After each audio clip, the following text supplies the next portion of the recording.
Lecture de Shambhala, The Sacred Path of the Warrior, de ch.15.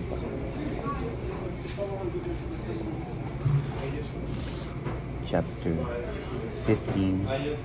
Overcoming Habitual Patterns.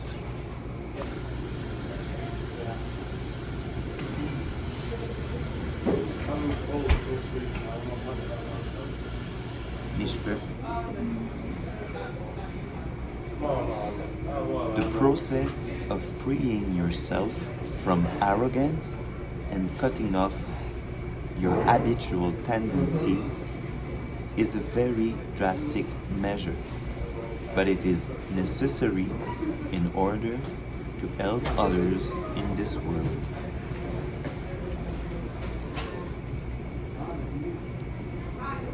Arrogance comes from lack of gentleness, as we have discussed already. But beyond that, lack of gentleness comes from relying on habitual patterns of behavior. So habitual patterns are also an obstacle to invoking prana. By clinging to habitual behavior, we are cutting ourselves off from the warrior's world.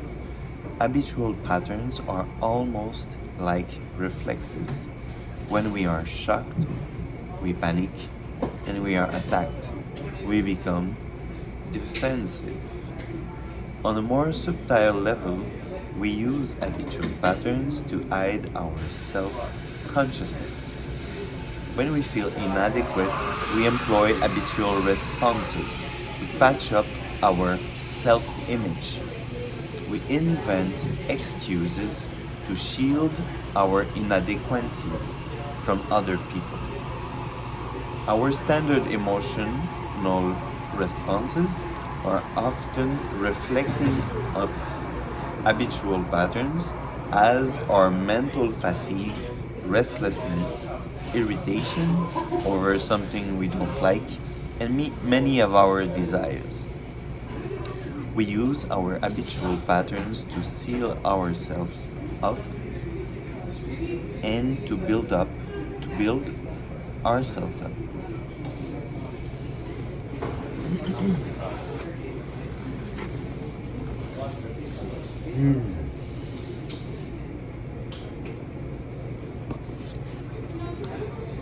The Japanese have an interesting term, toranoko, which literally means tiger cub. It is a pejorative term. When you call someone a toranoko, you mean that he is a paper tiger, someone who appears brave but is actually a coward. That is the description of clinging to habitual patterns. You may make feasible attempts to expose your cowardice. Using eloquent language, you may make a confession saying, "I know I'm not all that fearless," but even your confession is still an expression of toranoko, a fat tiger cub who is afraid of his own shadow, afraid to jump and play with the other cubs. The Tibetan word for animal is tudro. Tu means hunched, and dro means walking. Tudros are four-legged animals who walk hunched over. Their most sensitive sense organs are their nostrils, which they use to smell their way through the world. That is a precise description of habitual behavior, which is a manifestation of animal instinct. Habitual patterns allow you to look no further than 3 steps ahead of you. You are always looking at the ground and you never look up at the bright blue sky or the mountain peaks. You fail to smile and rejoice at the mist rising of the glaciers. In fact, anything above your shoulder level is embarrassing. No possibility of head and shoulders has ever occurred in that realm.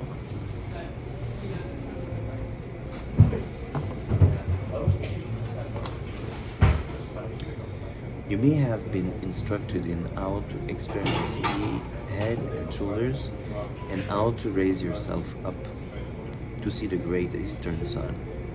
But still, if you don't overcome habitual patterns, you could remain a tudoro who hunches over and walks on your feet. When you follow your habitual patterns, you never look to the right or to the left. You fail to see the brightness of colors, and you never appreciate the breeze coming in the window. You want to close the window right away because fresh air is a nuisance. When a Tudor type person who is filled with habitual patterns looks at a warrior, he might feel that the warrior has a very tedious existence. How, in the name of heaven and earth, can the warrior be so upright and awake? A Tudor, a four-legged, hunched, unhead and shouldered person, may feel very sorry for the warrior because the warrior has to stand on 2 feet and maintain head and shoulders. Quite possibly, such a sympathizer might make a gift of a chair to the warrior, thinking that the chair would make the warrior happy. Then the warrior wouldn't have to maintain his head and shoulders. He could at least slouch once in a while and put his feet on the coffee table. But a warrior never needs to take time off. Trying to relax by slouching or indulging in habitual patterns only produces schizophrenia. You are such a nice boss and such a good, humorous person at the office, but the minute you come home, you forget everything. You turn on your television, you beat your wife, and you and your children to their rooms, telling them you need peace and quiet. One wonders what kind of peace and quiet such a person is looking for. It seems rather that he is looking for pain and a hellfish life. So you can't be a warrior in the office and a Tudoro at home. The process of freeing yourself from arrogance and cutting off your habitual tendencies is a very drastic measure, but it is necessary in order to help others in this world. You should take pride in yourself and uplift yourself.